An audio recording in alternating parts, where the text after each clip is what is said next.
माटी कहे कुम्हार से,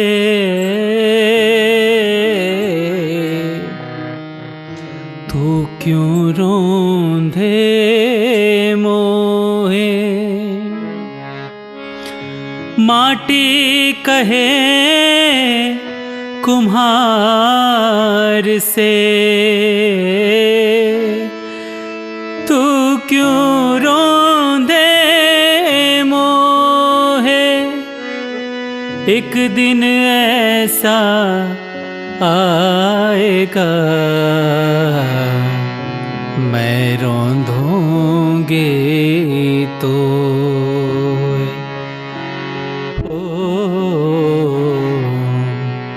मैं रोंधूंगी तो है। किसी दिन दुखी के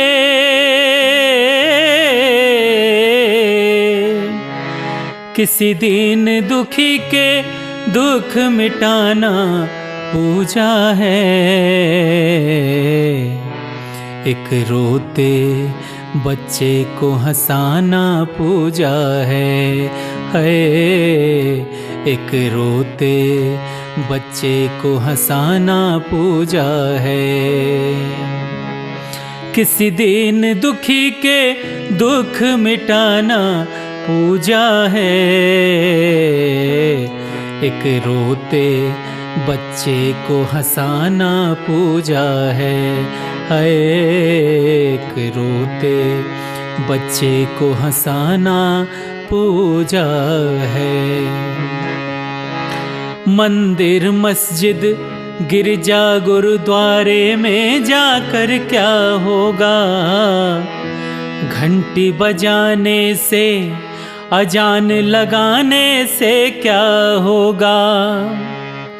मंदिर मस्जिद गिरजा गुरुद्वारे में जाकर क्या होगा। घंटी बजाने से अजान लगाने से क्या होगा। अरे भूखे किसी की भूखे किसी की भूख मिटाना पूजा है। एक रोते बच्चे को हंसाना पूजा है। एक रोते बच्चे को हंसाना पूजा है। तो ये मेरा बहुत दिन से एक इच्छा थी कि हम इस तरह का कुछ कार्यक्रम शुरू करें जिसमें अपने मन की बातें कर सकें हम लोग। मेरे साथ और भी बहुत सारे लोग आएंगे जो आप सबों से अपने मन की बात कहेंगे। कहा गया है कि कर्मफल इंसान का जो भी होता है वो उसको कभी छोड़ता नहीं। कर्मफल थोड़े समय के लिए इंसान को लगता है कि चलो कोई बात नहीं, हम अपना ठीक से रह रहे हैं, अच्छा पहन ओढ़ रहे हैं, अच्छा खा पी रहे हैं, तो थोड़ा गलत कर्म करके ही या किसी वैसे माध्यम से ही कुछ पैसे अर्न हो जाए जो कि हमारी सुख सुविधाओं में और ज़्यादा काम करे तो हम कर लेते हैं। लोग अपने जो ज़मीर होता है उसके साथ कॉम्प्रोमाइज़ कर लेते हैं। दो तीन ही चीज़ें होती हैं कॉम्प्रोमाइज़ जो इंसान अपने साथ अपनी ज़मीर के साथ करता है उसके पीछे। सबसे पहला है उसका स्वाद, दूसरा है उसका रहन सहन, उसका पहनावा ओढ़ावा, उसका, और तीसरा हो जाता है समाज में रसूख। तो जैसा कि आप जानते हैं जिह्वा जो है बहुत चंचल होती है और स्वाद के लिए इंसान कहाँ से कहाँ पहुँच गया। आए दिन हम YouTube पर और बहुत सारे सोशल माध्यमों पर देखते थे किस तरह से पूरे विश्व में लोग अपने खान पान पे क्या कर रहे हैं, किस तरह की चीज़ें लोग खा रहे हैं और अपने स्वाद के लिए लोग ये भी नहीं सोच रहे कि इससे जो अन्य जीव जंतु हैं उन पर क्या प्रभाव पड़ रहा है। आज इस पूरे विश्व में बहुत सारे ऐसे जंतु हैं, जीव हैं जो विलुप्त हो चुके हैं और बहुत सारे ऐसे हैं जो विलुप्त होने के कगार पे हैं। मित्रों, हम ये क्यों सोचते हैं कि ये जो धरती है ये सिर्फ हम मनुष्यों के लिए ही है? आप अक्सर देखते होंगे, पढ़ते होंगे कि किसी गांव में कभी शेर आ गया या हाथी आ गया या किसी के घर में कोई सांप निकल गया। ये क्यों हो रहा है? सिर्फ और सिर्फ इसलिए हो रहा है कि वो हमारे घर में नहीं आ रहा, हम उनके घर में जाके बस रहे हैं। जहाँ पे जंगल थे वहाँ पे हमने अपने शहर बसा लिए, क्योंकि हमारी जनसंख्या इतनी हो गई कि हमने किसी और जीव के लिए इस धरती को रहने लायक नहीं छोड़ा। हमने जंगलों को काटकर वहाँ पे अपने घर, तो जो जंगल में रहते थे जीव वो कहाँ जाएंगे? उन्हें भी तो रहने का उतना ही हक है। और प्रकृति जो है वो सबसे बड़ा, सबसे अधिक ताकतवर है। आप चाहे ईश्वर कह लें या जो भी नाम दे दें, लेकिन प्रकृति के आगे कभी भी हम लोगों को अपने वजूद को भूलना नहीं चाहिए। प्रकृति ऐसी है कि जरा सा करवट बदल ले तो इंसान कहां से कहां पहुंच जाएगा। जरा सा प्रकृति ने अगर नजरें टेढ़ी कर दी तो जितना हम लोग गुरूर करते हैं अपने ताकत पर, अपने जो भी रिसोर्सेस हैं उनके ऊपर, वो सारा गुरूर 1 मिनट में ख़त्म हो जाएगा। इंसान एक तरफ तो अपने आप को थपथपा रहा है अपनी पीठ की, ये कहकर कि हमने चांद तक की दूरियां तय कर ली, हमने अब मंगल पे जाने की बात हो रही है और अलग दूसरे ग्रहों पर जाकर धरती अपनी दुनिया बसाने की बात हो रही है। लोग कह रहे हैं कि चलो ठीक है, उस ग्रह पर जाके हम बसेंगे या बसाएंगे लोगों को। लेकिन एक चीज इंसान नहीं सोच रहा है कि सब कुछ आप बना लोगे, लेकिन एक भी खाने की चीज आप नहीं बना सकते। आप चीजों को मॉडिफाई कर सकते हैं, बदल सकते हैं और उसके रूप को ही बदल सकते हैं, लेकिन खाने का कोई भी सामान आपको प्रकृति ही देती है। आप अपने से नहीं बना सकते, चाहे चावल हो, दाल हो, गेहूं हो, कुछ भी, सब्जियां हैं, फल हैं, कुछ भी आप बना नहीं सकते अपने से। दूसरी बात कि अभी प्रकृति में इतनी सूक्ष्म जीव जिनको कि हम खुली आंखों से देख भी नहीं सकते, उस जीव ने हाहाकार मचाया हुआ है और पूरी दुनिया अभी किंग कर्तव्य विमूढ़ वाली स्थिति में पहुंची हुई है। क्या करे, किसी को समझ में नहीं आ रहा है। यह है प्रकृति की ताकत। थोड़े दिनों पहले सुनामी आए थे, ऐसी बाढ़ आई वो कि हजारों लाखों लोग उसके चपेट में आए और मतलब इंसान उस समय बस समझ लीजिए कि अपने मतलब तिनके की तरह एक है कि वो कुछ भी नहीं कर सकता। अगर प्रकृति ने जिस दिन सोच लिया कि हम इतना प्रकृति के ऊपर में जो अत्याचार कर रहे हैं, अगर प्रकृति ने इसके बदले में अगर जरा सा गुस्सा दिखाया तो इंसान कुछ नहीं कर सकता है। तो हमने क्या किया? हमने पेड़ पौधे, हमने जंगलें काटी, हमने अपने बसने के लिए पहाड़ों को जो है सुगम करने के लिए उनको तोड़ा। नतीजा क्या हुआ? आप देख रहे हैं कि हर जगह अभी इतने लैंडस्लाइड्स हो रहे हैं और पूरा ही वातावरण, ओजोन की परत अलग फट गई है। उसके साथ ही जो ग्लोबल वार्मिंग का जो प्रॉब्लम है वो बहुत ज़्यादा बढ़ गया। नतीजा है कि अभी तो शुरुआत है, अभी तो ये सारी शुरुआत है। अगर अभी भी ये सारी चीज़ें जो भी हो रही है, प्रकृति एक तरह से हमें अल्टीमेटम दे रही है कि आप लोग चेत जाओ, क्योंकि जिस दिन प्रकृति का गुस्सा बहुत तेज हो गया ना, उस दिन इंसान कुछ भी नहीं कर पाएगा। तिनके की तरह हम लोग बस समझिए कि, तो मैं कह रहा था कर्म फल। दोस्तों, कर्म फल ऐसा है कि महाभारत की कहानी आप सबों को पता है मैं यहाँ पे ये कहानी याद आ गई मुझे, चूँकि बचपन से हम लोगों ने सुना है अपने माता पिता या गुरुजनों से, बड़े लोगों से, खास करके मुझे अपने बाबूजी से बहुत कुछ सीखने का मौका मिला। इसलिए मैं कभी कभार सोचता था कि जो उनसे मुझे मिला है वो मैं आप लोगों तक थोड़ा सा पहुंचाने की कोशिश करूं। तो कर्मफल ये है कि 1 दिन 2 दिन 1-2 साल नहीं, 100 साल नहीं, मतलब कि 2-4-5 जन्मों तक भी आपको छोड़ेगा नहीं वो, ये बात तो तय है। भगवान श्री राम गए वन में, ठीक है, वन में गए, भटके, माता सीता उनसे अलग रहीं, फिर उन्होंने रावण का नाश किया। लेकिन इसमें एक बात ये हुई कि भगवान श्री राम के वियोग में उनके पिता दशरथ, राजा दशरथ, उन्होंने प्राण त्याग दिए। इतना बड़ा सम्राट और इतने बड़े ऐसे वंश से वो आए हैं, रघुकुल ऐसा कुल है जिसका कि कोई तुलना नहीं है। उस कुल में जो राजा जन्म लेता है और इतना प्रतापी, जिसने कि मतलब जिनके यहाँ ईश्वर पुत्र बनकर आए, उस राजा की ये गति कि वो अपने पुत्र के वियोग में अपने प्राण त्याग करता है। और दूसरों की तो बात छोड़िए, अपनी ही रानी के हट के कारण। तो ऐसा क्यों होता है?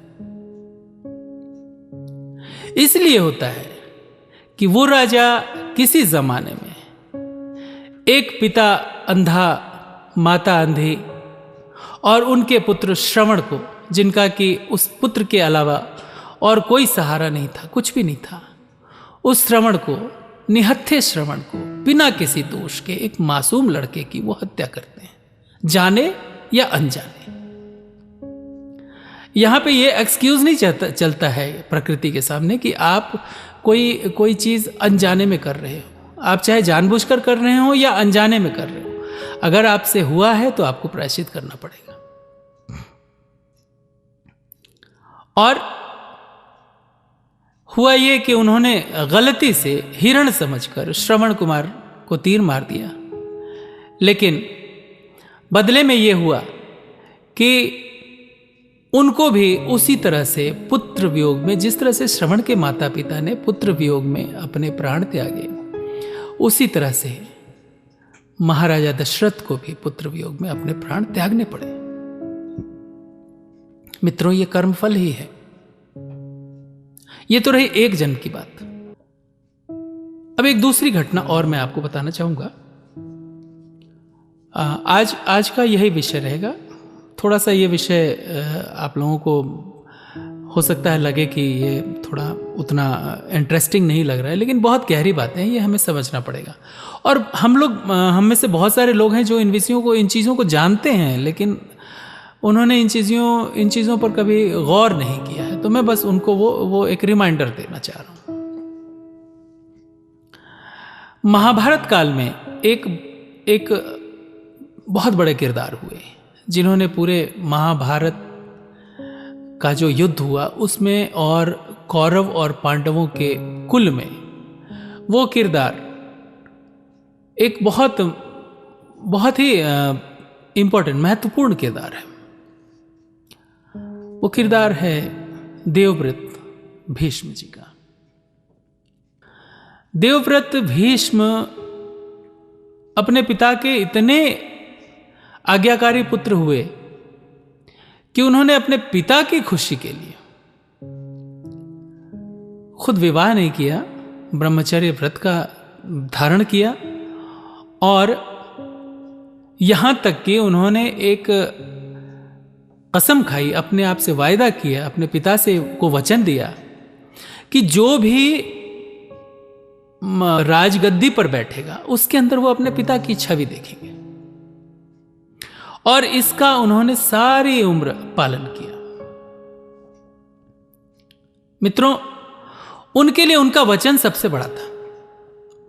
एक ही चीज उनके दिमाग में थी कि मुझे इस राजगद्दी के अंदर, अपने राजगद्दी पे जो भी बैठा है उसके अंदर अपने पिता की छवि देखनी है, और वो जो भी आदेश देगा उसे मैं पालन करूंगा, उसका मैं पालन करूंगा।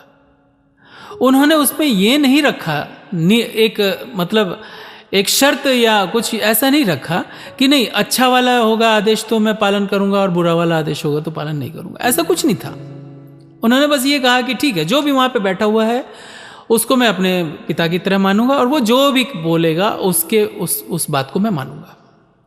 नतीजा क्या हुआ?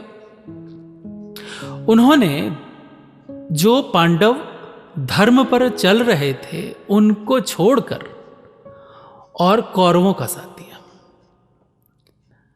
खूब साथ दिया, इतना साथ दिया कि अंत में जाकर कहानी सबको मालूम है, उस विषय पे नहीं जा रहा हूं। और आखिर में क्या हुआ कि जब उनको तीर लगे, वो भी किसके? जिस अर्जुन को सबसे ज्यादा वो प्यार करते थे, उस अर्जुन का तीर जाकर भीष्म पितामह को लगता है, दादाजी थे वो, और उनको लगता है, और उसके बाद वो शरशैया पर गिरते हैं। और उसके बाद उनको 18 दिन तक इंतजार करना पड़ता है कि सूर्य दक्षिणायन से उत्तरायण में आए ताकि उनकी गति सुगति हो। तो ये गति ऐसा क्यों हुआ कि उसके लिए उनको 18 दिन तक इंतजार करना पड़ा सूर्य का? जब उनके कर्म इतने अच्छे थे कि उन्होंने धर्म पर चला, उनके लिए धर्म एक ही था, उनके पिता की आज्ञा या फिर उस व्यक्ति की आज्ञा जो पिता के समान, जिनको वो आदर दे रहे हो, जो उस राजगद्दी पे बैठा हो, तो उन्होंने तो आज्ञा मानी थी, वो अपने धर्म पे चल रहे थे। फिर ऐसा क्यों हुआ कि 18 दिन तक उनको वो पीड़ा सहनी पड़ी? आप एक सोचिए ना कि आप छोटा सा हाथ में कहीं पे या कहीं पे कट हो जाता है तो कितना दर्द होता है, उसको हम बर्दाश्त नहीं कर पाते हैं, तो डॉक्टर के पास जाते हैं, इलाज करवाते हैं। लेकिन एक व्यक्ति जिसके पूरे शरीर में इतने ज़्यादा तीर बिंधे हुए हैं कि वो बेचारा हिल डुल नहीं सकता, एक तरह से शरशैया पे वो पड़ा हुआ है, मवाद निकल रहा है उसके शरीर से, उसके शरीर से खून निकल रहा है, लेकिन वो कुछ भी नहीं कर सकता है, ना अपने शरीर से उन तीरों को हटा सकता है ना कुछ, और मर भी नहीं सकता। कहते हैं ना बहुत ज़्यादा कष्ट हुआ किसी को तो वो दुआ करता है कि वो चला जाए और वो कष्ट दूर हो जाए। वो भी नहीं कर सकता वो, क्योंकि उसको 18 दिन तक सूर्य का इंतजार करना है। तो ये भी हो सकता था इतने धर्म कर्म करने के बाद कि वो उसी समय में जाता जब सूर्य उस दशा में हो, सीधे मुक्ति मिल जाती, या फिर उससे एक आध दिन पहले उनको तीर लगते। 18 दिन पहले क्यों? 18 दिन ये एक टाइम है, 18 दिन का ही वक्त क्यों उनको भुगतना पड़ा? तो जब वो पड़े हुए थे उस शैया पर, उस वक्त सारे लोग देखने के लिए आए, तो उन्होंने भगवान श्री कृष्ण से पूछा, हे प्रभु, मैं तो अपने 7 जन्म पहले तक देखता हूं और उस वक्त तक मैंने कभी ऐसी गलती नहीं की थी जिसके चलते आज मुझे यह कष्ट भुगतना पड़ रहा है। तो आप तो त्रिकालदर्शी हैं, आप बताएं कि मेरे से ऐसी कौन सी गलती हुई है जो मैं 18 दिन तक यहां पे तड़प रहा हूं। भगवान श्री कृष्ण मुस्कुराए और उन्होंने जवाब दिया कि भीष्म जी, आप 7 जन्म तो पहले देख रहे हैं, उसके पहले का आप नहीं देख पा रहे हैं। तो 8वें जन्म पहले आप एक राजकुमार थे, आप आखेट करने गए थे और आखेट करने के क्रम में आपने एक तीर चलाया। वो तीर किसी हिरण की तरफ चला था, वो तीर लेकिन उस हिरण को लगा नहीं, और वो तीर आपको पता नहीं है कि वो तीर कहां गया। वो तीर एक फन काढ़े हुए सर्प को जाकर लगा था और उस तीर का वेग इतना ज्यादा था कि वो उस सर्प को लेकर बबूल के कांटों पर जाकर गिर गया। नतीजा ये हुआ कि वो कांटे उस सर्प के पूरे बदन पे चुभ गए और वो तीर से बिंधा हुआ था, इसलिए वो भाग भी नहीं पाया और उसी तड़प में वो 18 दिन तक रहा और 18 दिन तक उसी तरह से तड़पते हुए उसने अपना प्राण त्यागा। तो वही सजा है जो आपको इस जन्म में मिली है। तो मित्रों, आप देखते होंगे कि बहुत सारे लोग राजा के घर पैदा हो जाते हैं या किसी बड़े लोगों के घर पैदा हो जाते हैं। उनके अंदर भले टैलेंट नहीं होता, बेवकूफ़ी की हदें पार किए हुए रहते हैं, लेकिन ऐसे घर में पैदा हो जाते हैं जो कि उनको सारी जिंदगी कुछ भी करने की जरूरत नहीं पड़ती। वो ऐसे रहते हैं। और एक व्यक्ति वहीं पर बहुत टैलेंटेड होता है, बहुत स्मार्ट होता है, हर चीज़ उसके अंदर बहुत सारे इंटेलिजेंट होता है वो, लेकिन वो ऐसी जगह पे पैदा हो जाता है जहां पूरी जिंदगी उसको स्ट्रगल करना पड़ जाता है। कई बार लोगों से आपने सुना भी होगा कि ये बंदा अगर किसी सही जगह पे पैदा हो जाता है या किसी अच्छे घर में पैदा होता तो ये पता नहीं आज कहाँ से कहाँ पहुँच कर रहता, उसकी पूरी ज़िंदगी स्ट्रगल में ही चली जाती है। इसका क्या कारण है? तो इसके पीछे यही राज है कि पता नहीं उसने कौन से कर्म किए हों कि उसको वो दिन देखना पड़ रहा है। तो कर्म तो आपको मानना पड़ेगा। अब यहां पर यही है कि चाइना एक देश है, उसने ऐसे कर्म किए कि पूरे विश्व को उसकी आज पूरी दुनिया जो है कैद होकर रह गई अपने घरों के अंदर। ये एक देश के करनी का फल है कि पूरा विश्व भुगत रहा है। तो इसलिए कर्मफल को सुधारना पड़ेगा, कर्म को सोच कर करना पड़ेगा। आज हम लोग एक उम्र में पहुंचे हुए हैं 50 का, तो मेरी उम्र हो गई। आप में से भी बहुत सारे लोग होंगे जो शायद मेरे से बड़े उम्र के भी होंगे, कुछ छोटे भी होंगे, लेकिन आप सबों ने जरूर जिंदगी में ये जरूर देखा होगा, कई लोगों को कई ऐसे उदाहरण देखे होंगे जहां पर कि व्यक्ति ने पूरी जिंदगी तो ऐश किया, बहुत अच्छे से रहा, जिया, लेकिन आखिरी वक्त में उसकी वो गति आई कि वो मृत्यु को मांग रहा है, वो इच्छा कर रहा है कि मृत्यु उस तक पहुंचे, लेकिन मृत्यु नहीं आ रही है। ये भी बहुत सारे लोगों के साथ आपने देखा होगा। या बहुत सारे ऐसे भी लोग हैं जिनको आपने देखा होगा कि वो पूरी जिंदगी उन्होंने एक समय था, उस समय तक उन्होंने बहुत सारे कुछ वैसे कर्म किए लालच से वशीभूत होकर या अपने धन वैभव संपत्ति को बढ़ाने के चक्कर में, लेकिन आखिर में जाकर उनको प्रेरणा हुई कि वो